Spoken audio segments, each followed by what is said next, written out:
जय हिंद साथियों, आप सभी टीआरई 3 के सफल अभ्यर्थियों को बहुत बहुत शुभकामनाएं।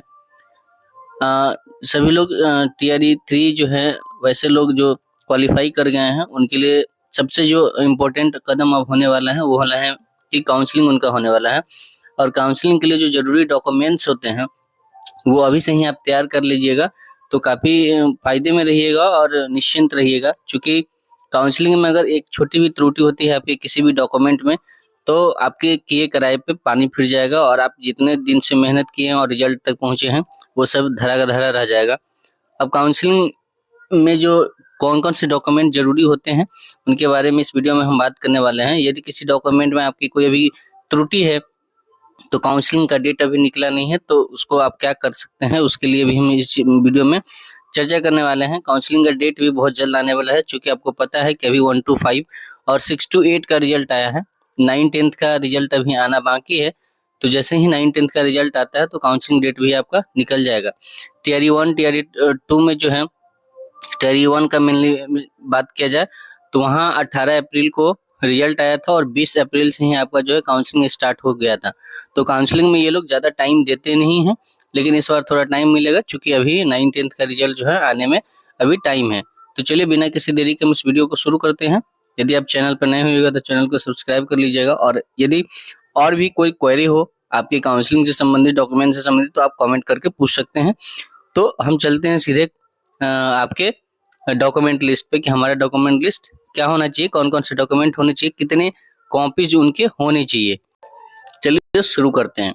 जैसा कि आपको पता होगा, ज्ञात होगा आपको कि बीपीएससी टीआरई 3 का जो रिजल्ट है आपको 15 नवंबर को प्रकाशित हुआ है। भले आप इसको 16 नवंबर से देख पाए हो, लेकिन 15 नवंबर के देर नाइट तक जो है वो प्रकाशित कर दिया गया था। इसका एग्जामिनेशन हुआ था 19 जुलाई से 22 जुलाई के बीच में एग्जामिनेशन हुआ था। क्लास 1 के जो क्लास 1 to 5 में जो टोटल वैकेंसीज थे वो 25,505 थे, जिसमें से क्वालिफाई हुए हैं 21,911। अब बाकी के जो सीट पे हैं वो रिजल्ट क्यों नहीं दी है, विभाग इसको बाद में क्लियर करेगा। 6 to 8 में टोटल वैकेंसी थी 18,973 और उसका रिजल्ट जो हुआ है 16,989 रिजल्ट हुआ है। ठीक है, तो ये कुछ डाटाएं थी जो एग्जामिनेशन के पॉइंट ऑफ व्यू से ज़्यादा बेहतर था आपको जानना एज अ स्टूडेंट। अब काउंसलिंग के लिए जो डॉक्यूमेंट लिस्ट है उनके बारे में हम चर्चा कर लेते हैं।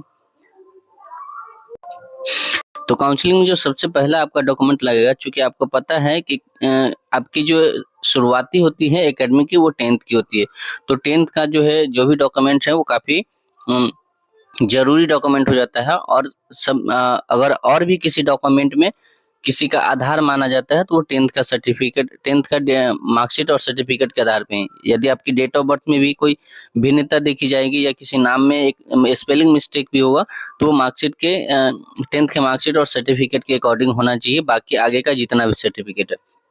तो आपको 10th का मार्कशीट और सर्टिफिकेट, अंक प्रमाण पत्र और मूल प्रमाण पत्र ये आपको तैयार कर लेना चाहिए, ये अभी से आपको पास होना चाहिए। तो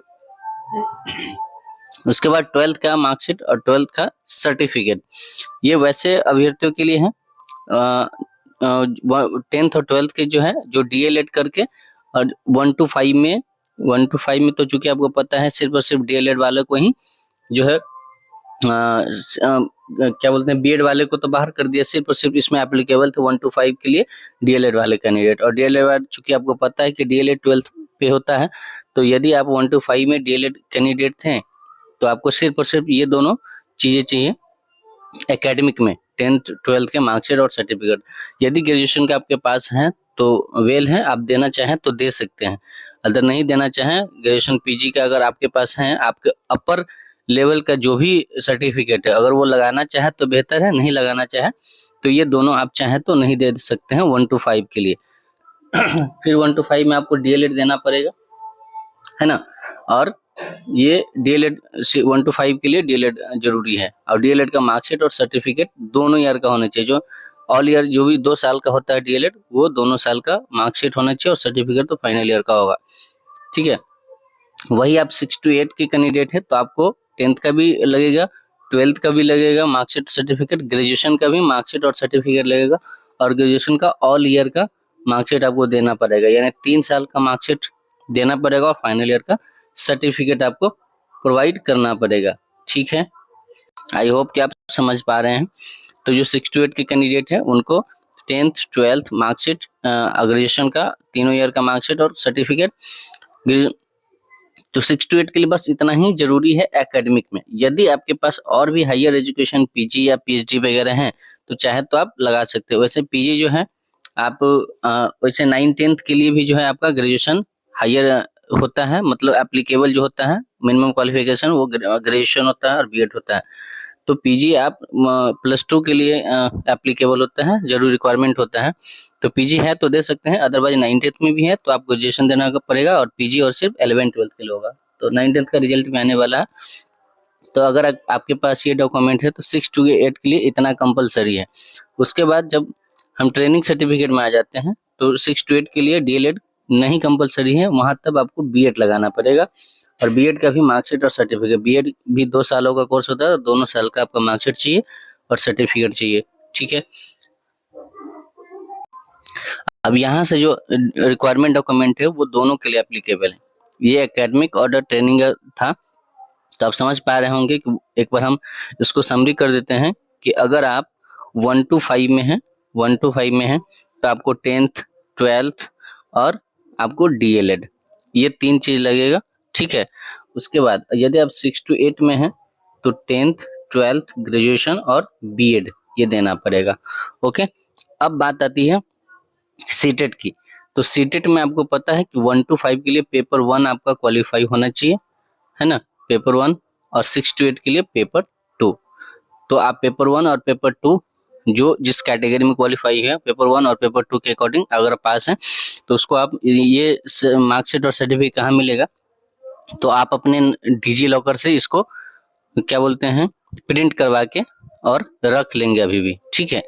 उसके बाद कास्ट सर्टिफिकेट, कास्ट सर्टिफिकेट यानी जो बिहार के हैं ओनली उस पे एप्लीकेबल होगा। जैसे बिहार में अलग अलग कास्ट के ईडब्ल्यूएस होंगे, ओबीसी नॉन क्रीमिलियर क्रीमिलियर होंगे, है ना। उसके बाद और भी जो कास्ट से बिलोंग करते हैं वो कास्ट सर्टिफिकेट सिर्फ बिहार में एप्लीकेबल होगा। जो अदर स्टेट के कैंडिडेट है वो सभी जनरल में काउंट होंगे, चाहे वो किसी अलग कैटेगरी से बिलोंग करते हैं, चाहे वो दिव्यांग हो, चाहे वो महिला हो, ये सभी पे एप्लीकेबल होगा। क्योंकि आपको पता होगा यदि आप अभी काउंसलिंग में निकल भी जाएंगे तो आपको जो है,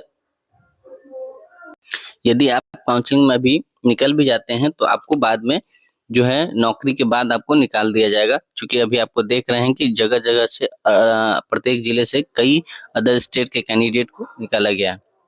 और अदर स्टेट के कैंडिडेट के लिए एक और बात कि सीटेट में आपके 90 मार्क्स होने चाहिए आउट ऑफ 150, यानी 60% मार्क्स होने चाहिए, चाहे आप किसी भी कैटेगरी से आ रहे हैं, चाहे आप दिव्यांग हो, विकलांग हो, उसके बाद आप महिला हो, आप किसी कैटेगरी से बिलोंग करते हैं तो आप अदर स्टेट के लिए हैं तो जनरल में कंसीडर किए जाएंगे। तो ये चीज ध्यान रखेंगे, सीटेट में आपके 90 मार्क्स होने चाहिए, ठीक है। और उसके बाद कास्ट सर्टिफिकेट आपका वहाँ नहीं लगेगा, ठीक है। ये सिर्फ बिहार के कैंडिडेट के लिए होगा। रेसिडेंशियल लगाना खासकर अदर स्टेट वालों के लिए जरूरी हो जाता है, ताकि उससे आपकी प्रमाणता की जो है सत्यता की जांच होती है कि आप किस मतलब बिहार से हैं या बाहर के निवासी हैं, तो ज्यादा बेहतर इसे हो।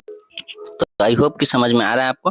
उसके बाद जो काफी इंपॉर्टेंट होने वाला सभी के लिए वो है कि आधार नंबर, आधार कार्ड वैसे आधार कार्ड और साथ में विथ मोबाइल नंबर लिंक, ये आधार नंबर जो है मोबाइल नंबर से लिंक होना चाहिए। अदरवाइज आपकी काउंसलिंग में ओटीपी नहीं आएगी, और काउंसलिंग में जो है तो आप अभी ही चेक कर लीजिएगा कि आपका आधार मोबाइल नंबर से लिंक है कि नहीं, या मोबाइल नंबर से नहीं लिंक होगा तो आप उसको मोबाइल नंबर से लिंक करवा लेंगे, ताकि जो है और उस नंबर को रखेंगे ताकि वहाँ पे जो है आपका काउंसलिंग अच्छे से हो पाए।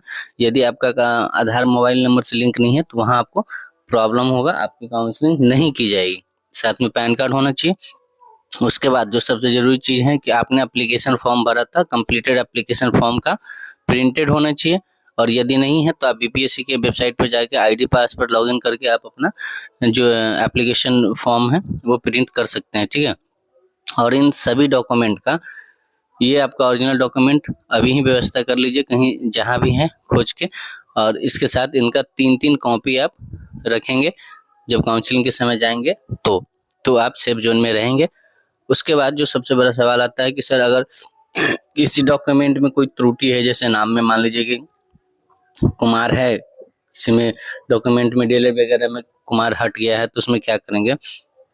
तो देखिए बोर्ड्स अगर यदि आप चेंज करवाते हैं तो आपको टाइम लगेगा, तो आप ये कर सकते हैं कि इस समय जो है आप एफिडेविट लगवा के कि हाँ मेरा ये गलत है, मैंने सुधार के लिए दिया है, तो आप उस समय एफिडेविट से भी काम आपका चल जाएगा। और काउंसलिंग के लिए जो है आप इन सारे डॉक्यूमेंट को काउंसलिंग के लिए जो है आप इस सारे डॉक्यूमेंट को आज ही तैयार कर लें, क्योंकि बाद में जो है जब काउंसलिंग डेट निकलेगा तो अफरा तफरी में आप बहुत सारी चीज़ों को मिस कर जाएंगे। ठीक है, तो ये सारे डॉक्यूमेंट अगर आपके पास होते हैं तो आप निश्चिंत रहेंगे, आपकी काउंसलिंग बहुत ही अच्छे से हो जाएंगे।